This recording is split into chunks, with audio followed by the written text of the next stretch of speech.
Welcome back. This year is dedicated for Refuah Shlema for Mordechai Yehuda Ben Rivka. The Yibusha should send him a Refuah, Yeshua, Kriva, together with many of the others in Klal Yisrael who are in dire need of a Refuah. And the greatest Refuah to the world will be Bias Moshiach Tzidkenu Bekariv Mamish. We're going to continue in this year from where we left off in the previous year. In the previous year, we asked the question, what is in the Matza that therefore it ingrains within us emunah? What's part of the ingredients? And we explained based on the Gemara tells us that a child does not begin to say Abba, Imo, meaning Tati and Mami does not begin to call his parents until he tastes one of the Minei Dogon, until he tastes grain. What's the Nekuda behind it? So we learned from Kabbalah that Rabbi Chaim Vital brings down in Pri Chaim based on the Kabbalah Arizal, based on the Torah of the Arizal, that the Minei Dogon, the Dogon grain, just the bracha we say Amoitzi Lechem Min Haaretz, it comes from Sfiras HaChochma. Why is it Sfiras HaChochma? Because Sfiras HaChochma, the concept of Chochma is Reishis HaGilui. It is the beginning of revelation. Chochma, the whole concept of Chochma is Koyach Ma, which means the power of what? It has no description. It's pre-described because we haven't developed it yet.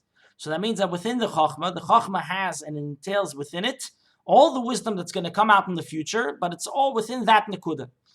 The grain is the same Nekuda. The grain, Lamailo, comes from Sfiras HaChochma because it gives us sustenance, even though it's the basic of food. Because we consider lechem, if someone does make a pi'alochem, when you're considered making a meal, it's dafka when you're washing for amoitzi, you're washing for bread. Why bread? Because bread is the root of all meals. What's already in the bread? What's already in the grain? It's flour and water. What's already inside this that we consider this dafka the food of man? As it says, meaning to say that lechem is the food of man.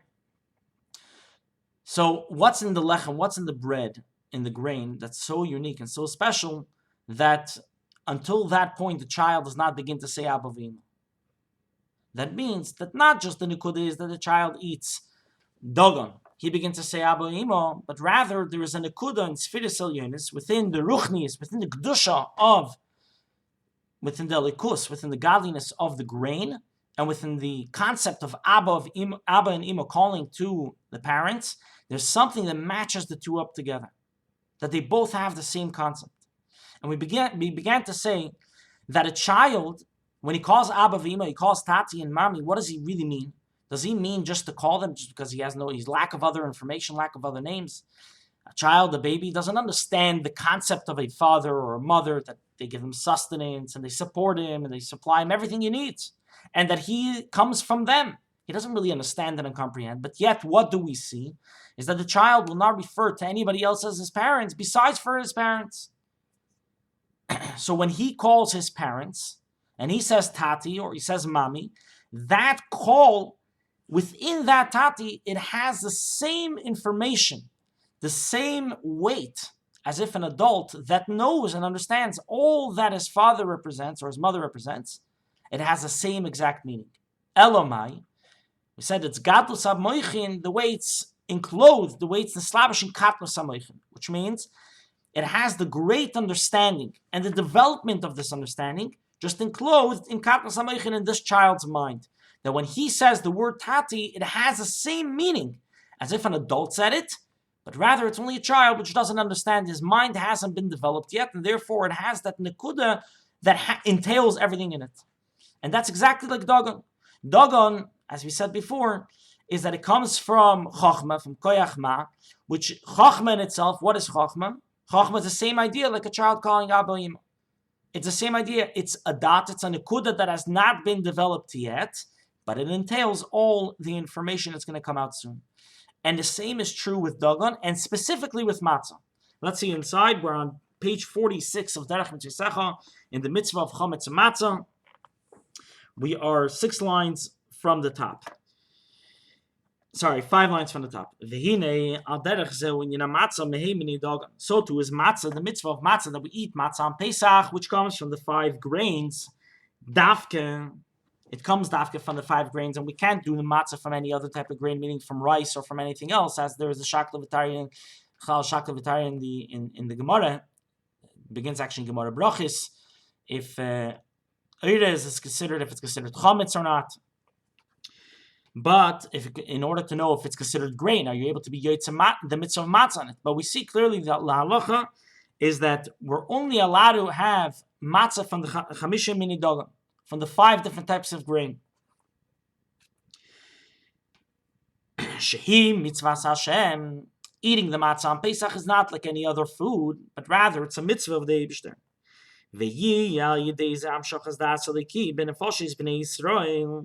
And through this there will be a hamshacha. Hamshacha means drawing down. Das alikin, godly knowledge. In the souls of the Yidden, meaning to say within the Yidden, that it will be enclosed in them, according to the amount that they could carry, meaning to say according to the amount that they can understand, in a level that's even lower than understanding, meaning to say it's going to be ingrained in who they are as a person, as a people. Which through the matzah they will call to their Father in heaven, meaning to say they will call to the Eibishter. It says in the pasuk in Yeshaya, Kiato Avinu, that you are our Father. Meaning to say that we say, just like we say on Rosh Hashanah Kippur, or on Atanis, we say Avinu Malkeinu, and we refer to the Eibishter Avinu as our Father, and we know that the Eibishter is not just our Melech. There's the Avinu Malkeinu, and we learned in the Memoriam of Rosh Hashanah that we say Dafke Avinu before Malkeinu, that we have that relationship Keben La'av. We have a relationship with the Eibishter like a son and a father. So through the matzah, we're going to reach the point to be able to call to the Eibishter Abba. We're going to be able to call Eibishter Kiat Avinu, that you are our father. Which means what? Which means that it will be ingrained within them. This emunah, this faith, within the Eibishter. And what type of faith are we talking about?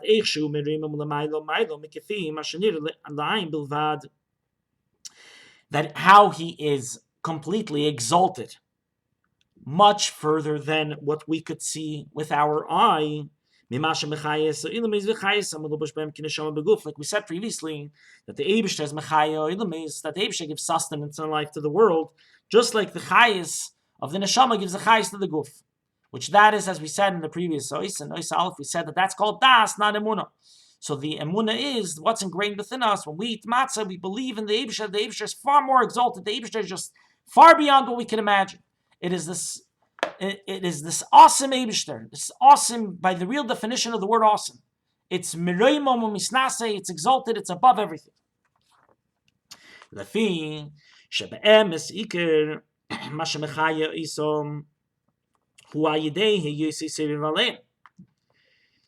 Because the truth is, how is the Eibishter mechaya the world? It is dafke through the fact that he's seivev on them, not through the fact that he's nislabish in them, like we learned in the previous ois. That really the chayis comes from where? From seivev klamen. What's memali klamen? Memali klamen is the way the Eibishter is mailim master himself. The Eibishter conceals himself within the bria, within the creation, in order for the creation to be able to exist.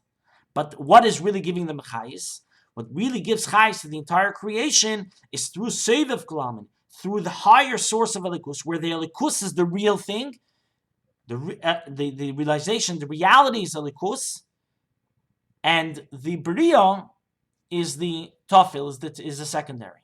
That's where the chayis really comes from. And as we explained previously,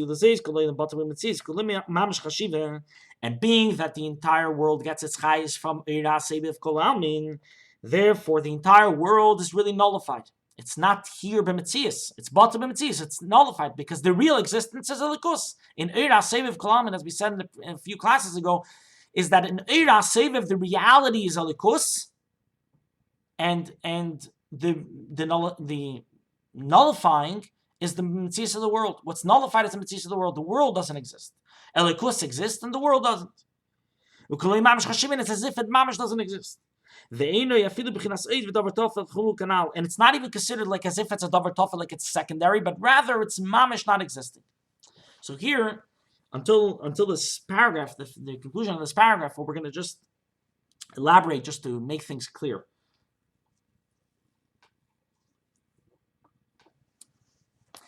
Matzah has the power within it. that when a person, a yid eats it, no matter where the yid is up to, if the yid is, as the Rebbe would say many times in Fabrengens, that there's a person that it's young, but there's people that are young in passport, and there's young bedas, tzoyer bedas. A person is young because he's not knowledgeable yet. So many of the Yidden could be included into that category, whether they're not yet frum, or even if they're frum. There's much more to learn in Torah before we could consider ourselves people who are knowledgeable. So many of us are tzeirim bedas, meaning to say we're young in knowledge, or we're young at age too, and therefore we're like a baby. And the baby, when he begins to eat grain, he begins to say Abba V'Ima. He begins to call to his parents. And so too, when we eat matzah, we begin to refer to the Eibishter as Kiyato Avinu, that he's our father.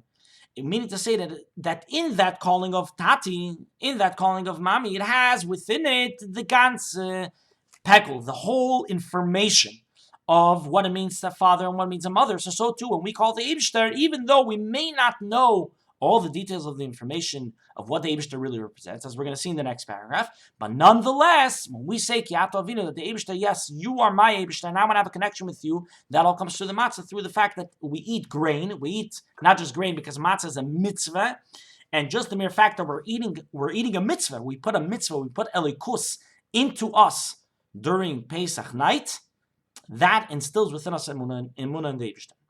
So I want to, before we go on to the next paragraph, I want to share with you a story that in Yeshiva I've already shared it, but I'm going to remind the story because it's a beautiful story and it brings out the same message, the same nekuda. So we know that the Rebbe has a Mitzvah Matza, Yud Aleph Nisim Derech Klal, with the exception, the truth is this year is no exception. We should try to reach out to as many people as we can via telephone, WhatsApp, email, as many Eden as we can, so they could have matzah for Pesach, so they could eat matzah Pesach night, so it instills within them their emunah too. And should be dafke shmura matzah, not the square machine matzah, etc. So I want to share with you a story that was about a different Yom Tif, but it has the same nekuda.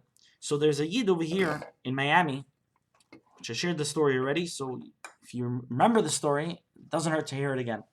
There's a Yid over here in Miami who I was affiliated for a couple of years.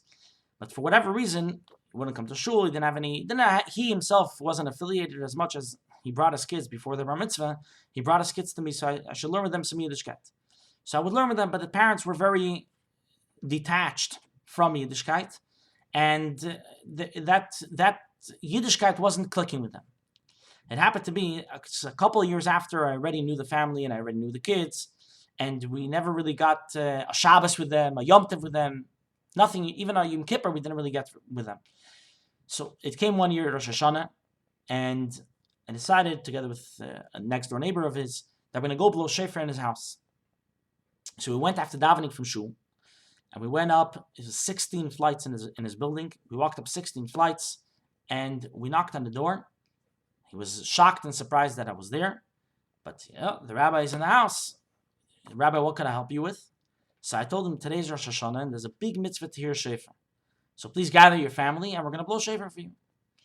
So he gathers his family, he makes a bracha, I blow the shofar for him, and then I invite him for Yom Kippur. He asks me when should he come. If he comes Yom Kippur, when should he come? So I told him the most important time to come for Yom Kippur, if he could come, the whole thing is the best. If he can't, Kol Nidrei Ne'ilah would be exceptional. And he came Kol Nidrei, he came Ne'ilah. And then after Sukkot and Simchas Torah, he started coming for Shabbosim pretty frequently. Until now, he comes. Now he's I'm not sure 100% Shemer Shabbos, Kashrus v'chulu, but definitely along the way of keeping Shabbos and Kashrus, and he puts on tefillin and he has tzitzis and he wears a yarmulke. So today we've gone through a full crossroad of from his world to the world of Yiddishkeit. A number of months ago, we were sitting by Fabrengen, and we were discussing this mitzvah, his occurrence of what happened over here. So I asked him a simple question, and he was talking to me about how he thanks me for coming to his apartment. I told him it has nothing to do with me. It has to do with the Rebbe. The Rebbe encouraged us to do Mitzvoshecha, to go out to the street, to blow shofar for people that are near shofar. So by the Fabrengen, I asked him a question. Let me ask you a simple question.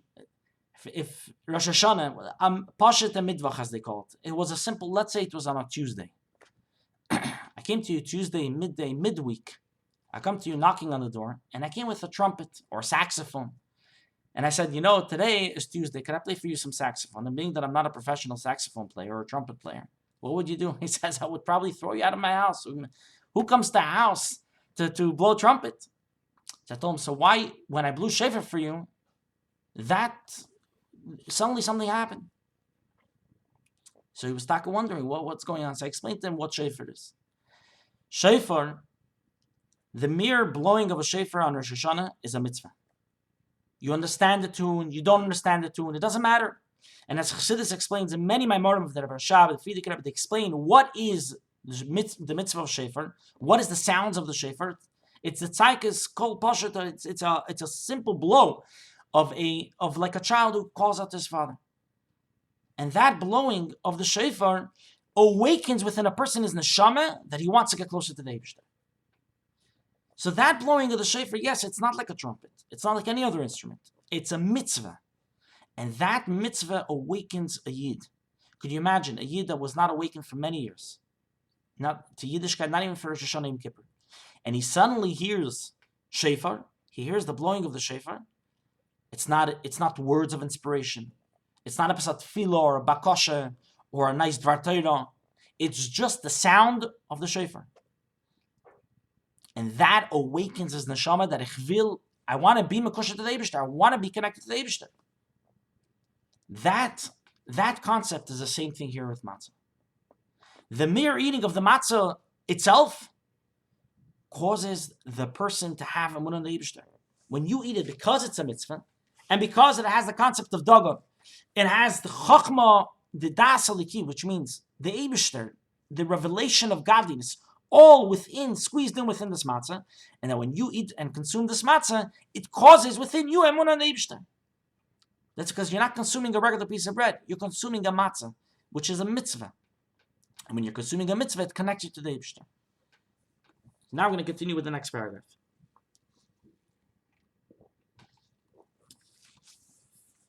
V'hinei, be'emes kol Yisrael, ha'ma'aminim b'nei ma'aminim. Be'emes, the truth is that all Yidden are called, we know that they're called ma'aminim b'nei ma'aminim. The Gemara in Shabbos tells us that all Yidden are called ma'aminim b'nei ma'aminim. That we are believers, the children of believers. Be'emunas oimen, with real firm faith. Emunas oimen is a lashon of a pasuk in Yeshaya that says emunas oimen, which means a real strong faith. Kvua v'yosid ba'altimit chas v'shalom, which is established and it's ingrained within us that will not move chas v'shalom. Until a person is able, he's willing to be meiser nefesh, to give up his life, the sanctity of the Eibishter. To be mekadeshim shamayim, mesiras nefesh, to give up his neshama to the Eibishter. And as we know many, many stories throughout the history of the Yidden, that Yidden were willing to give up their life, abi not to be a goy. They could have been, like the famous story of the Shpal Zayda, about what he used to call minor ganovim.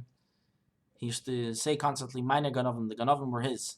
And there's a whole story about a ganav that was in his town, that they went, just to say the story in short, they went one time to steal from the cloister, and he was part of a kvutza of ganovim, and goyim, and unfortunately this was a yid, and because he was small and he was a small person, he was able to climb the quickest to the top of the cloister, and over there was a window. He would climb in, and meanwhile he went in and he was starting to collect all the items, and the police came. When the police came, they see that he's standing up on top. Everybody else is gone. All the ganovim are gone, but he's on top and he's calling down to the bottom. What's the story? Meanwhile, the police is waiting for him on the bottom. So when they caught him, they brought him down, and they see what he's doing. He tried to squeeze his way out, tried to say, he was looking for something. The whole story as it is recorded, it's brought down actually from Rabbi Zevin's Sipurim. So anyways, Tachlis, they gave him a choice. They told him that if you're going to convert to Christianity, then we're going to let you live. So he answered, I think his name was Yossel, I'm not 100% sure if he was Yossel Aganev, but he said, Aganev bin ich, aber, he says, I am a Ganev, but I'm a Yid. Meaning to say, I'm not willing to give my life up to convert Chas v'Shalom. So they chopped up his arms, and then they chopped up his legs, maybe mixing up a few stories, but until they sent him into the fire, and in the fire itself, they started burning him. That's what happened. They were starting to burn him, and when he started feeling the pressure, they're saying, would you convert, give you a chance, and you could heal. We have the best doctors. And he said, I could be a Ganiv, but I'm not going to give up my life from the Eibishter. I'm meaning to say, I'm a Yid, I'm not going to convert. And then they burnt him completely.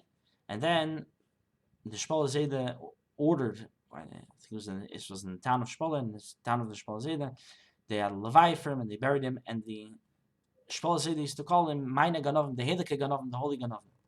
Meaning to say that a Ganiv, even though, like it says in the Gemara, Ganve apu machtarte Rachmana Karya, which means a Ganav, even when he's going to steal, he calls to the Eibishter.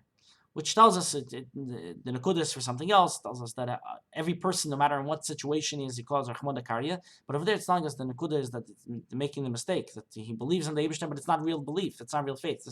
What we're discussing here is real faith in the Eibishter. Aber, what's the Nekuda?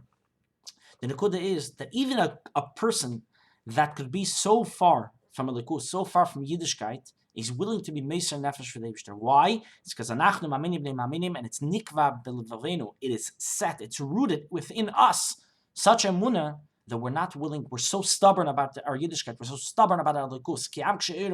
This type of stubbornness is the best type of stubbornness one can have, is that we'll never give up who we are as Yidden. And that's something that carried us through the generations. Imagine, we're the smallest nations, but we're the strongest of all the nations in the world. We have, for 3,500 years, we've never changed. Why? Dafke, because of this Nakuda. Because we're willing to be Meiser Nefesh no matter what, at any cost. So, second line in the paragraph. So even though we have a Emunah, like we said before, that the Emunah that we have in the Eibishter is like the dogon. It's like a child, like a baby. We're calling Kiatov, we say to the Eibishter, you're my father, but do we really understand who the Eibishter is? No. We don't understand what the Eibishter really is. Mahu comes from two words. Mahu. Mahu meaning what is he? We don't understand the essence of what a likus is, of what the Eibishter is.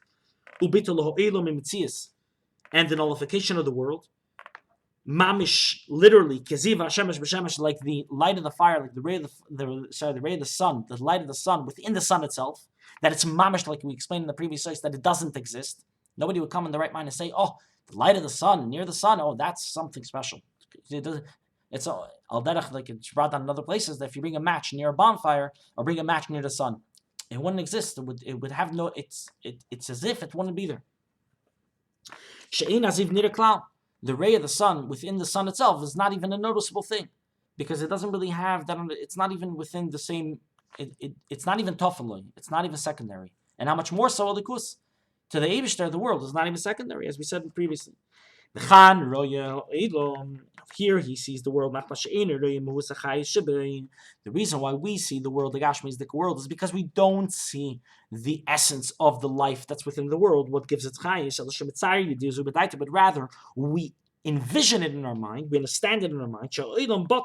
We understand that the world is batel, because if Elikus is the reality, then the world doesn't really exist. In other words, what does it mean the world doesn't exist? It's that the Gashmis, what I see as in Gashmis, it's not real Gashmis. In other words, it's really a likus. Everything's a likus if I was able to see it with our eyes, but we don't see it.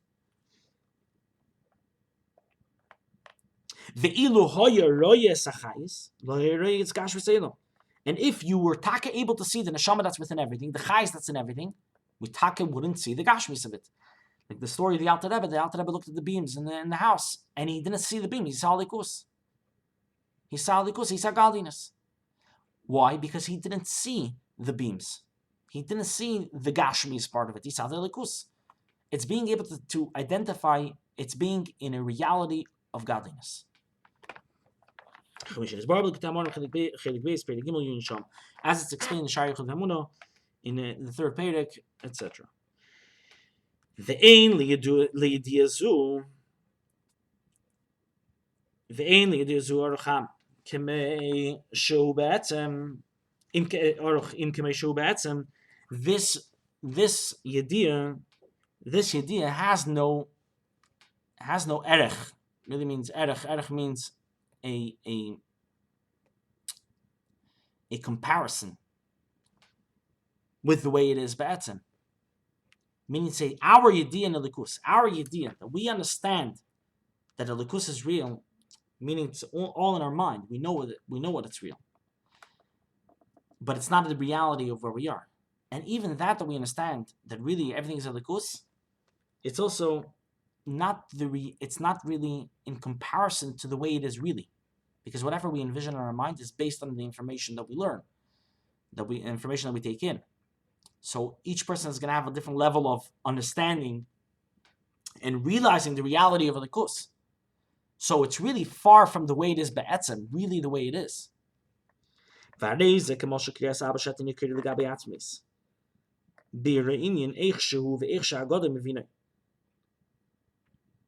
it's just like a son who calls his father Abba, calls his father Tati, which is far it's not even relevant compared to, it's not in comparison to the way an adult calls the father Abba, but it has the same nekuda. It's the same calling to the father.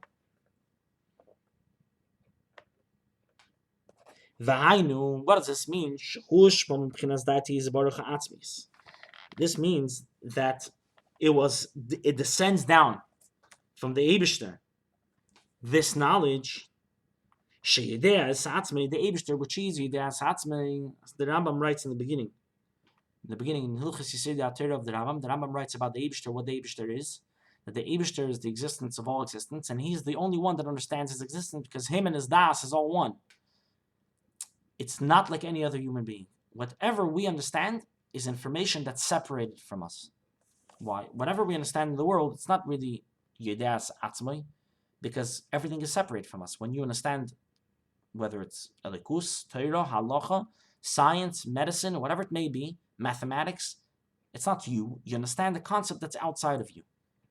So you and that concept become one to a degree. But in Elikus, the Eibishter is Hu Amada v'Hu Yedea. He is the understander, and he is the knowledge. He's the creator of the knowledge. He's the creator of this concept of understanding. Everything is him. He is Yedeas Atzmai. He's the only one that understands himself because it's all one thing. It's not two separate ideas. And there's nobody really that could come to the bottom of that understanding. There's nobody can understand that. Because we are human beings. And the way the Eibishter created us is that we and our brains and our understanding are all separated. We're all separated entities.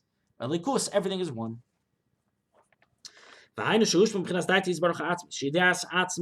he understands himself. And from this knowledge, this is a quote from the Rambam, with this knowledge he understands all the creations that he created, and he gives them life. Through this knowledge, meaning through the fact that the Eibishter understands all this. Understanding of the Eibishter means connection. As the Alter Rebbe writes in Perek Gimel of Tanya at the end, that what is das? Das is kesher. It's his chabrus. It's his kashrus. It is the connection. So through the das, through the fact that the Eibishter understands it all, he's knowledgeable of it all, the Eibishter gives it chayis. He's mekusha to everything.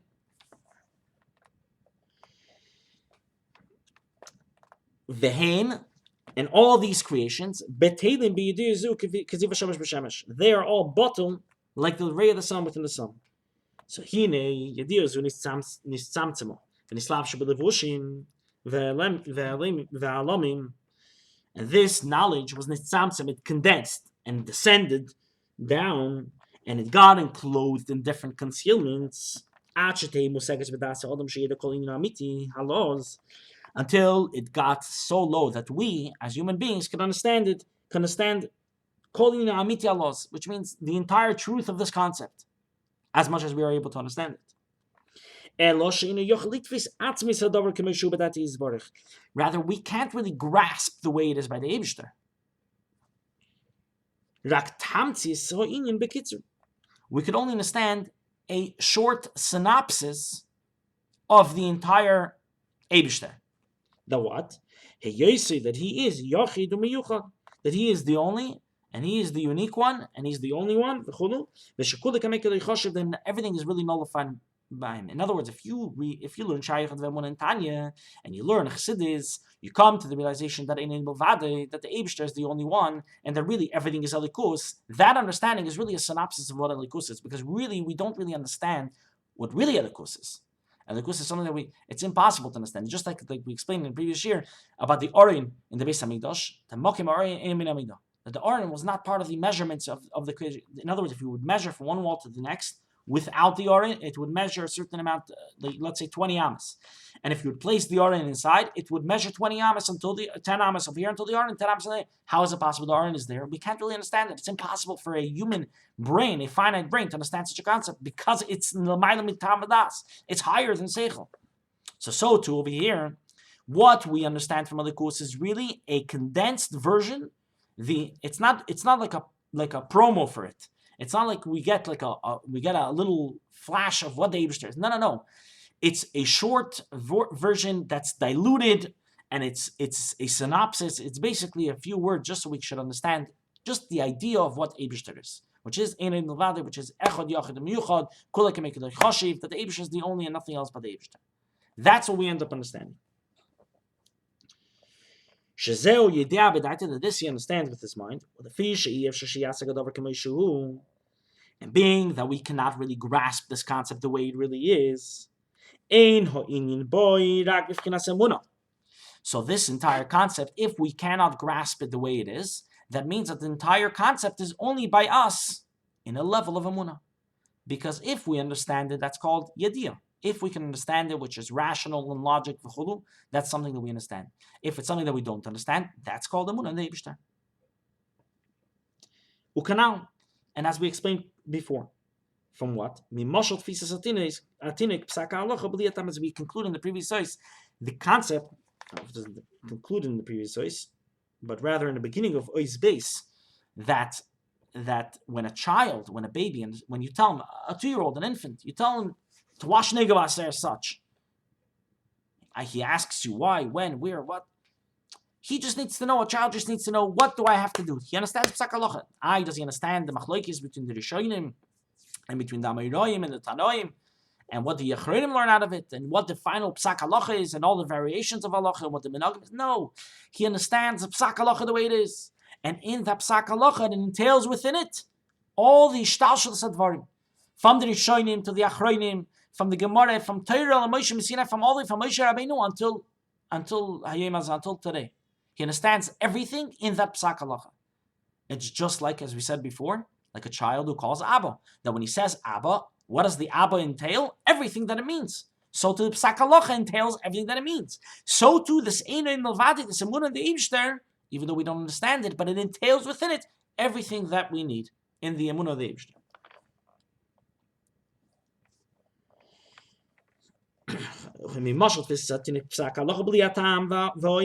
That he understands Psak Halacha without the details, without the depth, the way it is, and just like the child calling father and mother, the same nekuda. And this came to the Yidden when they left Mitzrayim, before they came to Matan Torah. This came to them through the Matza. Therefore, the Matza is dafke lechemoini. It's poor bread.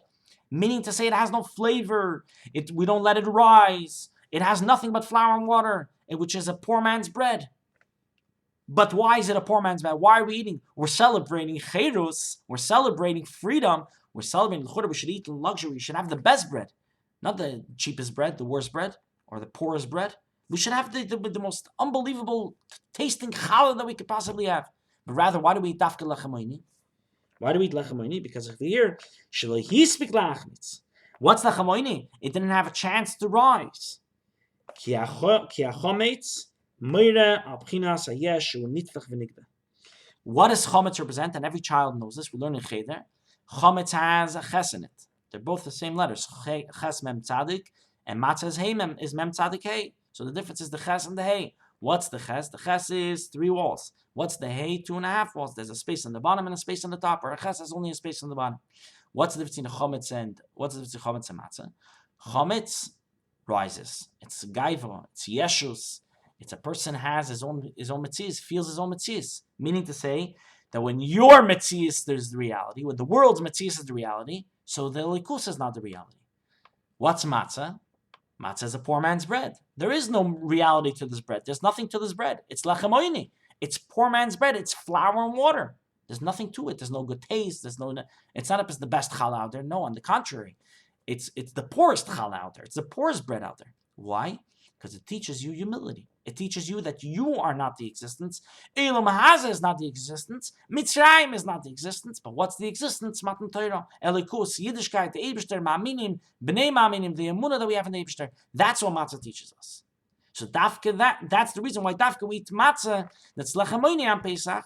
And what matzah brings to us is that emunah, the same emunah like we said before, because matzah is lachamoini that entails within it, it's a chochmah. It entails within it everything that we need to know in emunah.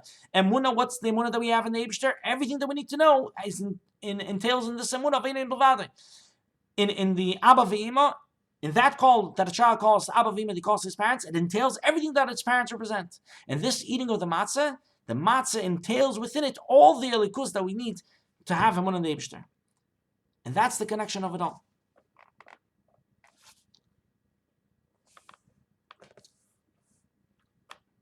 Okay, we'll stop over here. We'll continue B'ez Hashem next year. The continuation of the Sois and the Eis Gimel. B'ez Hashem will finish the Maimer soon before Pesach. The Eibishter should help that very soon, as we say, we should eat, we should bring, each one of us should bring a korban Pesach to Yerushalayim, to the Beis Hamikdash HaShlishi. We should be able to eat from the karbonis, and we should celebrate the Yeshus and the Refus that the Eibishter will bring with Bias, Moshiach, Tzidkenu, Mamash now. Take care, seid gesund, Chavra.